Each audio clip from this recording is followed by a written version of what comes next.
আসসালামু আলাইকুম প্রিয় শিক্ষার্থী বন্ধুরা, আশা করি সবাই ভালো আছো। আজকের ক্লাসে সকলকে স্বাগতম। সকলের সুস্থতা কামনা করে আমি মোহাম্মদ মুরাদ হোসেন আজকের আলোচনা শুরু করতে যাচ্ছি। আশা করি সবাই শেষ পর্যন্ত থাকবে। আজকের আলোচ্য বিষয় বিক্রয় সংক্রান্ত লেনদেনের জাবেদা। একটি মাত্র জাবেদায় বিক্রয় সংক্রান্ত সকল লেনদেনে জাবেদা করা যাবে ইনশাল্লাহ। অর্থাৎ আজকের আলোচনার পর তোমরা সকলেই বিক্রয় সংক্রান্ত সকল লেনদেনে জাবেদা করতে পারবে ইনশাল্লাহ। আলোচনা শুরু করার পূর্বেই তোমাদের কাছে আমার রিকোয়েস্ট থাকবে, আমার চ্যানেলটি যারা এখনও সাবস্ক্রাইব করনি সাবস্ক্রাইব করবে এবং পাশে থাকা বেল আইকনটি ক্লিক করে দিবে, যাতে করে পরবর্তী ভিডিওটি আপলোড হওয়ার সাথে সাথে নোটিফিকেশন পেয়ে যাও এবং সাথে সাথে ভিডিওটি দেখতে পারো। আর ভিডিওটি ভালো লাগলে শেয়ার করতে ভুলবে না। বিক্রয় সংক্রান্ত লেনদেনের জাবেদা বোঝার আগে আমাদের আগে বুঝতে হবে কোন লেনদেনগুলা বিক্রয় হিসাবে লিপিবদ্ধ করা হবে। বিক্রয়ের উদ্দেশ্যে যা কিছু ক্রয় করা হবে শুধুমাত্র তা বিক্রয় করলে বিক্রয় হিসাবে লিপিবদ্ধ করতে হবে। অর্থাৎ ক্রয় করার সময় যদি তোমার বিক্রয়ের উদ্দেশ্য না থাকে তাহলে কিন্তু কখনো বিক্রয় হিসাবে লিপিবদ্ধ করা যাবে না। অন্য ভাষায় বলা যায় যে একটি প্রতিষ্ঠান যে পণ্যের ব্যবসা করে শুধুমাত্র সেই পণ্য বিক্রয়ের জন্য বিক্রয় হিসাবকে ক্রেডিট করতে হবে। আবার আমি যে পণ্যের ব্যবসা করি সেই পণ্যের বাহিরেও যদি কোনো পণ্য বিক্রয়ের উদ্দেশ্যে ক্রয় করি তাহলে কিন্তু এটা বিক্রয় হিসাবে লিপিবদ্ধ করতে হবে বিক্রয় করার সময়। তাহলে একটা কথাই মনে রাখবা, বিক্রয়ের উদ্দেশ্যে ক্রয়কৃত সকল পণ্য বিক্রয় করলে বিক্রয় হিসাবে লিপিবদ্ধ করতে হবে। অন্য কোনো পণ্য বিক্রি করলে বিক্রয় হিসাবে লিপিবদ্ধ করা যাবে না।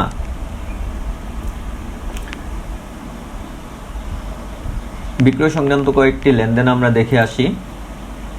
নগদে পণ্য বিক্রয়, পপির নিকট বিক্রয়, লুবার নিকট নগদে পণ্য বিক্রয়, চেকে পণ্য বিক্রয়,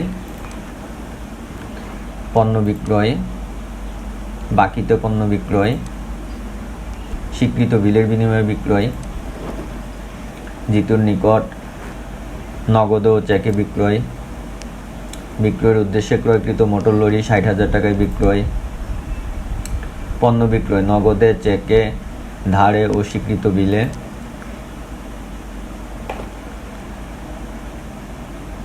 ১২,০০০ টাকার পণ্য রপ্তানি করা হলো, মনের নিকট ১০,০০০ টাকা মূল্যের পণ্য ৫% বাড়তায় বিক্রয় করা হলো, ঋতুর নিকট ২০,০০০ টাকার পণ্য ১০% বাড়তায় বিক্রয় করে নগদে ৬০% ও অবশিষ্টাংশ চেকে পাওয়া গেল, বিক্রয় মূল্যে পণ্য উত্তোলন ৫০০ টাকা।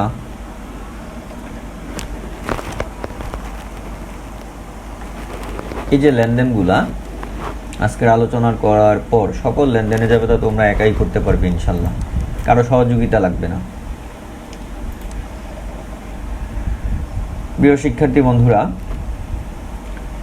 যেভাবে ইচ্ছা সেভাবে আমরা বিক্রয় করি না কেন বিক্রয় হিসাবটা হবে ক্রেডিট, আর কিভাবে বিক্রয় করলাম তা হবে ডেবিট। এই কথাটা মনে রাখবে। নগদে বিক্রয় করলে নগদান হিসাব ডেবিট, বিক্রয় হিসাব ক্রেডিট। চেকে বিক্রয় করলে ব্যাংক হিসাব ডেবিট, বিক্রয় হিসাব ক্রেডিট। বাকিতে বিক্রয় করলে দেনাদার হিসাব ডেবিট, বিক্রয় হিসাব ক্রেডিট। বাকিতে বিক্রয় করলে দেনাদারের পরিবর্তে আমরা আধুনিক পদ্ধতিতে প্রাপ্য হিসাবকে ডেবিট করতে পারি, অর্থাৎ প্রাপ্য হিসাব ডেবিট, বিক্রয় হিসাব ক্রেডিট। স্বীকৃত বিলের মাধ্যমে বিক্রয় করলে প্রাপ্য বিল হিসাব ডেবিট, বিক্রয় হিসাব ক্রেডিট। আবার স্বীকৃত বিলের বিনিময়ে যখন আমরা বিক্রি করব প্রাপ্য বিল না লিখে আমরা প্রাপ্য নোট হিসাব লিখতে পারি, অর্থাৎ প্রাপ্য নোট হিসাব ডেবিট, বিক্রয় হিসাব ক্রেডিট। বিক্রয় মূল্যে পণ্য উত্তোলন করলে উত্তোলন হিসাব ডেবিট, বিক্রয় হিসাব ক্রেডিট। প্রাইস বন্ডের মাধ্যমে বিক্রয় করলে বিনিয়োগ হিসাব ডেবিট, বিক্রয় হিসাব ক্রেডিট। যে কোনো সম্পদের বিনিময়ে বিক্রি করলে সম্পদ হিসাব হবে ডেবিট আর বিক্রয় হিসাব হবে ক্রেডিট। এই যে এখন যেই লেনদেনটার কথা আমরা বললাম, যে কোনো সম্পদের বিনিময়ে বিক্রয় করলে, একটু এক্সাম্পল দিলে তোমরা ক্লিয়ার হয়ে যাবে। আমরা যদি নগদে বিক্রয় করি নগদান হিসাব ডেবিট, বিক্রয় হিসাব ক্রেডিট। নগদান হিসাবটা হলো সম্পদ হিসাব, তাহলে এই সম্পদের পরিবর্তে আমরা যদি নগদান শব্দটা লিখি তাহলে কিন্তু আমার এটা ক্লিয়ার হয়ে যায়। অর্থাৎ নগদান হিসাব ডেবিট, বিক্রয় হিসাব ক্রেডিট। যদি চেকে বিক্রয় করি তাহলে চেকের সম্পর্কটা হলো ব্যাংকের সাথে, ব্যাংক হিসাব ডেবিট, ব্যাংক হিসাবটা হলো সম্পদ হিসাব, এই সম্পদের পরিবর্তে ব্যাংক শব্দটা লিখব, তাহলে ব্যাংক হিসাব ডেবিট, বিক্রয় হিসাব ক্রেডিট। আবার যদি বাকিতে বিক্রি করি, বাকিতে বিক্রয়ের সাথে দেনাদারের সম্পর্ক, অর্থাৎ তাহলে এখানে দেনাদারের বা প্রাপ্য হিসাব হবে, প্রাপ্য হিসাব বা দেনাদার হিসাব ডেবিট, বিক্রয় হিসাব ক্রেডিট। তো এই একটা জাবেদা মনে রাখলেই হয় যে বিক্রয়ের জন্য সম্পদ হিসাব হবে ডেবিট, বিক্রয় হিসাব হবে ক্রেডিট। শিক্ষার্থী বন্ধুরা, বিক্রয় হিসাবে কি কি ডেবিট হতে পারে একটু দেখে আসি। নগদান হিসাব ডেবিট, ব্যাংক হিসাব ডেবিট, দেনাদার হিসাব ডেবিট, প্রাপ্য বিল হিসাব ডেবিট, উত্তোলন হিসাব ডেবিট, বিনিয়োগ হিসাব ডেবিট, সম্পদ হিসাব ডেবিট। অর্থাৎ অন্য কোনো সম্পদ থাকলেও সেটা ডেবিট হবে আর বিক্রয় হিসাব ক্রেডিট হবে। এটা যদি আমরা একটা জাবেদা ধরি তাহলে এই একটা জাবেদা যদি আমরা শিখি তাহলে কিন্তু আমাদের আর কোনো জাবেদা বিক্রয় হিসাবের জন্য প্রয়োজন নেই। দেনাদারের পরিবর্তে আমরা প্রাপ্য হিসাব লিখতে পারি আর প্রাপ্য বিলের পরিবর্তে আমরা প্রাপ্য নোট লিখতে পারি। হিসাব সমীকরণে বিক্রয় সংক্রান্ত লেনদেনের প্রভাব কি হবে? মালিকানা সত্ত্ব বৃদ্ধি পাবে, আয় বৃদ্ধি পাবে। বলে কি বিক্রয়ের কারণে আমাদের আয় বৃদ্ধি পাবে, তাই মালিকানা সত্ত্ব বৃদ্ধি পাবে। সম্পদ বৃদ্ধি পাবে, মালিকানা সত্ত্ব হ্রাস পাবে। উত্তোলন বৃদ্ধি পাবে, অর্থাৎ উত্তোলন বৃদ্ধি পাইলে মালিকানা সত্ত্ব হ্রাস পাবে। তাহলে মালিকানা সত্ত্ব বৃদ্ধি পাবে, সম্পত্তি বৃদ্ধি পাবে, অথবা মালিকানা সত্ত্ব হ্রাস পাবে। তো এখানে 4টি লেনদেন দেওয়া আছে। বিক্রয় 1000 টাকা, নগদে বিক্রয় 1000 টাকা, পপির নিকট নগদে বিক্রয় 1000 টাকা। 1000 টাকা মূল্যের পণ্য রপ্তানি করা হলো। এই রপ্তানি করা হলো মানে কিন্তু বিক্রয় করা হলো। আর এখানে পপির নিকট নগদে বিক্রয়, শব্দটা হলো নগদে বিক্রয়, তাহলে এখানে পপির নামের কোনো ভ্যালু নাই। উক্ত লেনদেনগুলোর জাবেদা কি হবে? নগদান হিসাব ডেবিট 1000 টাকা, বিক্রয় হিসাব ক্রেডিট 1000 টাকা। হিসাব সমীকরণের প্রভাব: নগদান হিসাব সম্পদ হিসাব, সম্পদ বৃদ্ধি ডেবিট, বিক্রয় হিসাব আয় বৃদ্ধি ক্রেডিট। আয় বৃদ্ধি মানে হলো মালিকানা সত্ত্ব বৃদ্ধি।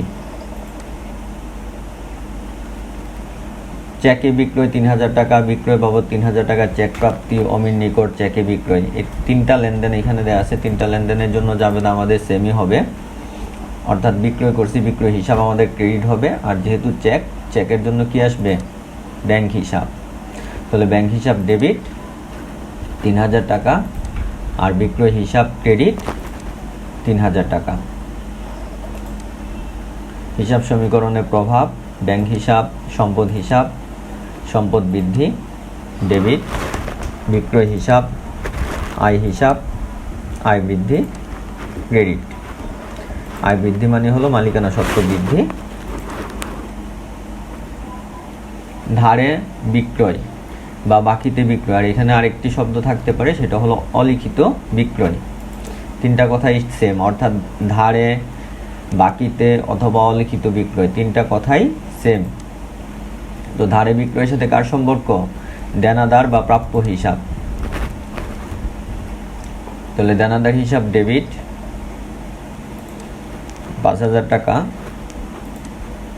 আর বিক্রয় হিসাব ক্রেডিট 5000 টাকা। হিসাব সমীকরণের প্রভাব কি হবে? দেনাদার হিসাব সম্পদ বৃদ্ধি পাইলে হয় ডেবিট, বিক্রয় হিসাব আয় বৃদ্ধি পাইলে হয় ক্রেডিট। আর আয় বৃদ্ধি মানে হলো মালিকানা সত্ত্ব বৃদ্ধি। আর এখানে দেনাদারের পরিবর্তে আমরা প্রাপ্য হিসাব লিখতে পারি। মৌয়ের নিকট বিক্রয়। তো মৌয়ের নিকট বিক্রয় কিভাবে বিক্রয় করছি দেয়া আছে? দেয়া নাই, অর্থাৎ নগদে বা চেকে বিক্রয় করা হয়েছে এরকম কিছু লেখা আছে? নাই।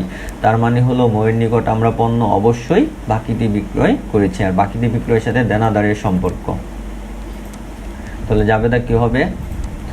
দেনাদার হিসাব অবশ্যই মৌ শব্দটা লিখে দিতে হবে, অর্থাৎ ব্যক্তি বা প্রতিষ্ঠানের নাম অবশ্যই লিখতে হবে দেনাদারের পাশে, হয় ব্র্যাকেটে লিখবা না হয় ড্যাশ দিয়ে লিখবা। তাহলে দেনাদার হিসাব মৌ ডেবিট, ৯,০০০ টাকা, বিক্রয় হিসাব ক্রেডিট ৯,০০০ টাকা। হিসাব সমীকরণে উক্ত লেনদেনটির প্রভাব কী হবে?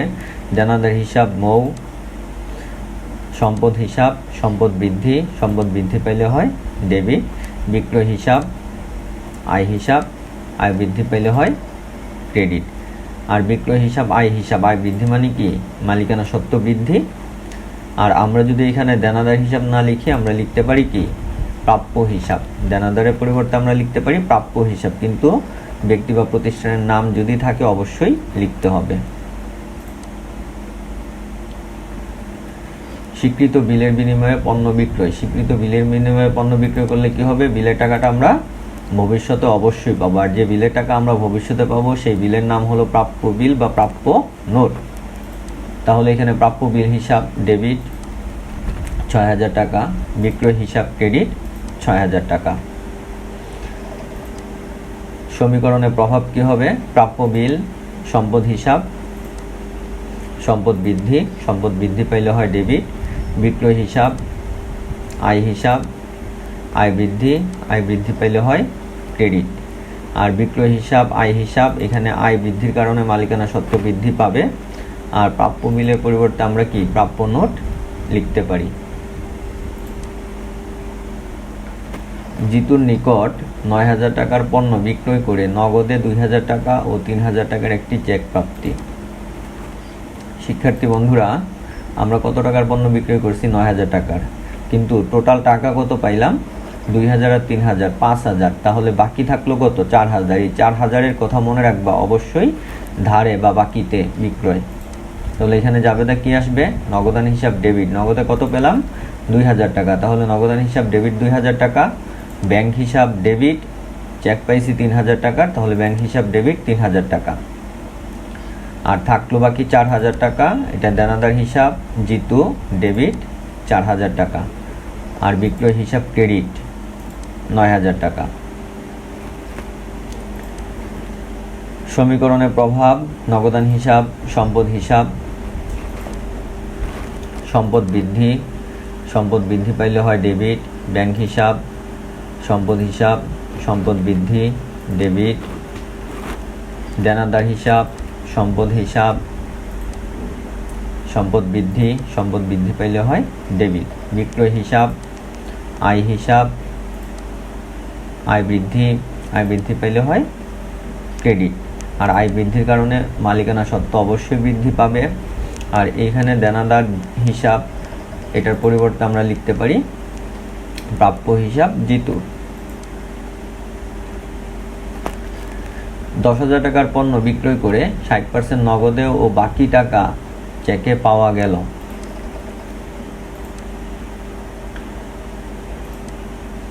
তাহলে পণ্য বিক্রি করছি নগদে ও চেকে, তাহলে নগদান হিসাব ডেবিট ১০,০০০ টাকার ৬০% ৬,০০০ টাকা, থাকলো বাকি 40%। এই 40% চেকে পাওয়া গেল, তার মানে হলো ১০,০০০ টাকার 40% অথবা ১০,০০০ বিয়োগ ৬,০০০, টোটাল ব্যাংক হিসাব ডেবিট হবে। তাহলে টোটাল কত?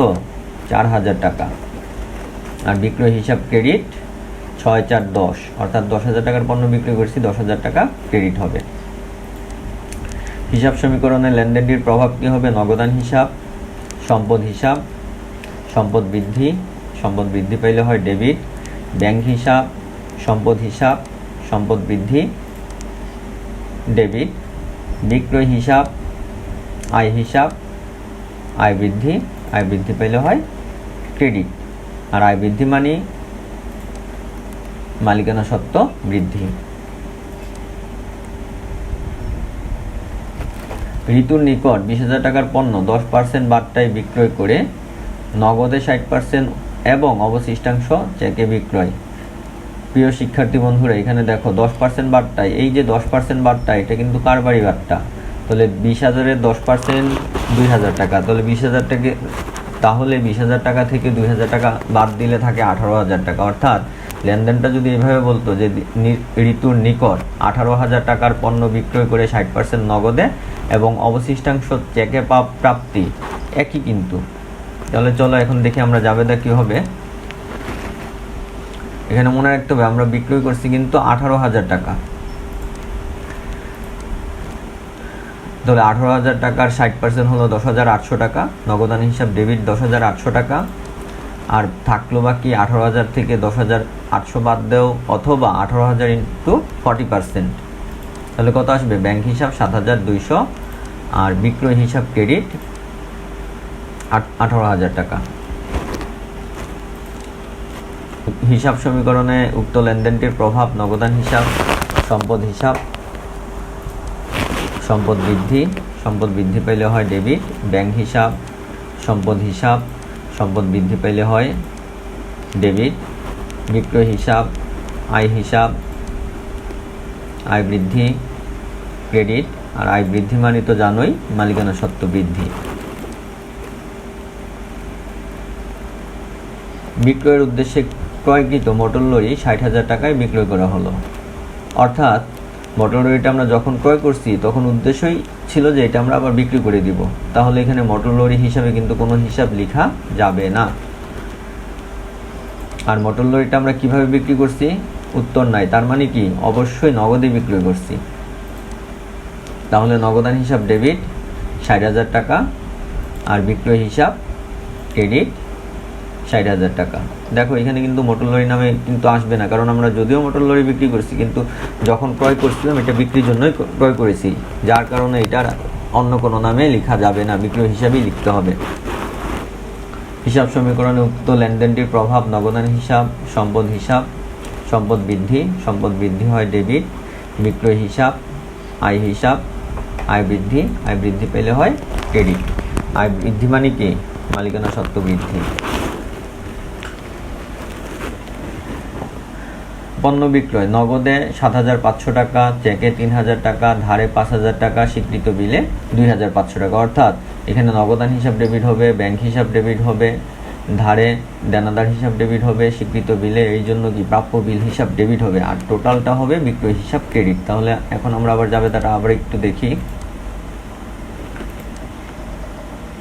নগদান হিসাব ডেবিট 7,500 টাকা, ব্যাংক হিসাব ডেবিট 3,000 টাকা, দেনাদার হিসাব ডেবিট 5,000 টাকা, প্রাপ্য বিল হিসাব ডেবিট 2,500 টাকা, বিক্রয় হিসাব ক্রেডিট, টোটাল যোগ করলে কত হয়? 18,000 টাকা। তো সমীকরণে লেনদেনটির প্রভাব কী হবে? নগদান হিসাব, সম্পদ বৃদ্ধি ডেবিট, ব্যাংক হিসাব, সম্পদ বৃদ্ধি ডেবিট, দেনাদার হিসাব, সম্পদ বৃদ্ধি ডেবিট, প্রাপ্য বিল হিসাব, সম্পদ বৃদ্ধি ডেবিট, বিক্রয় হিসাব, আয় বৃদ্ধি পেলে হয় ক্রেডিট। আর আয় বৃদ্ধি মানে হলো কি? মালিকানা সত্ত্ব বৃদ্ধি। আর এখানে দেনাদারের পরিবর্তে আমরা কি লিখতে পারি? প্রাপ্য হিসাব, এবং প্রাপ্য বিলের পরিবর্তে লিখতে পারি কি?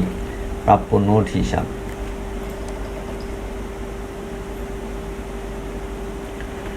বিক্রয় মূল্যে পণ্য উত্তোলন 500 টাকা।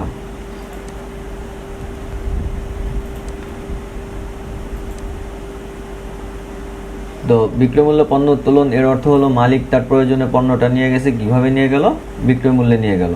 তাহলে উত্তোলন হিসাব ডেবিট 500 টাকা, যেহেতু বিক্রয় মূল্যে নিয়ে গেছে এই জন্য বিক্রয় হিসাব ক্রেডিট 500 টাকা।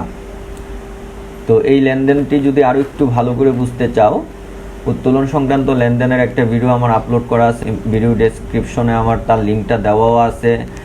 কষ্ট করে ওই ভিডিওটি দেখলে উত্তোলন সংক্রান্ত কোনো লেনদেন তোমার আর কোনো প্রবলেম হবে না আশা করি। উক্ত লেনদেনের প্রভাবটা কি হবে? হিসাব সমীকরণে উক্ত লেনদেনটির প্রভাব: উত্তোলন বৃদ্ধি ডেবিট, বিক্রয় হিসাব, আয় বৃদ্ধি পেলে হয় ক্রেডিট। আর আয় বৃদ্ধি মানে কি? মালিকানা সত্ত্ব বৃদ্ধি। আর উত্তোলন বৃদ্ধি মানে কি? মালিকানা সত্ত্ব হ্রাস। দেখো শিক্ষার্থী বন্ধুরা, এখানে একটা লেনদেনেই কিন্তু একবার মালিকানা সত্ত্ব হ্রাস পেয়েছে আর একবার কি মালিকানা সত্ত্ব বৃদ্ধি পেয়েছে। তার মানে হিসাব সমীকরণে একটা লেনদেনের কারণে কি মালিকানা সত্ত্ব বাড়ছে, আবার মালিকানা সত্ত্ব কমছে। তো আজকে এই ছিল আলোচনা। আশা করি তোমরা সকলেই বুঝতে পেরেছ। বিদায় নেওয়ার আগে আমার আবারও রিকোয়েস্ট থাকবে, আমার চ্যানেলটি অবশ্যই সাবস্ক্রাইব করবে এবং পাশে থাকা বেল আইকনটি ক্লিক করে দিবে। আর ভিডিওটি ভালো লাগলে অবশ্যই শেয়ার করতে ভুলবে না। মহান আল্লাহ সবাইকে ভালো রাখুন, সুস্থ রাখুন। আমিন। আল্লাহ হাফেজ।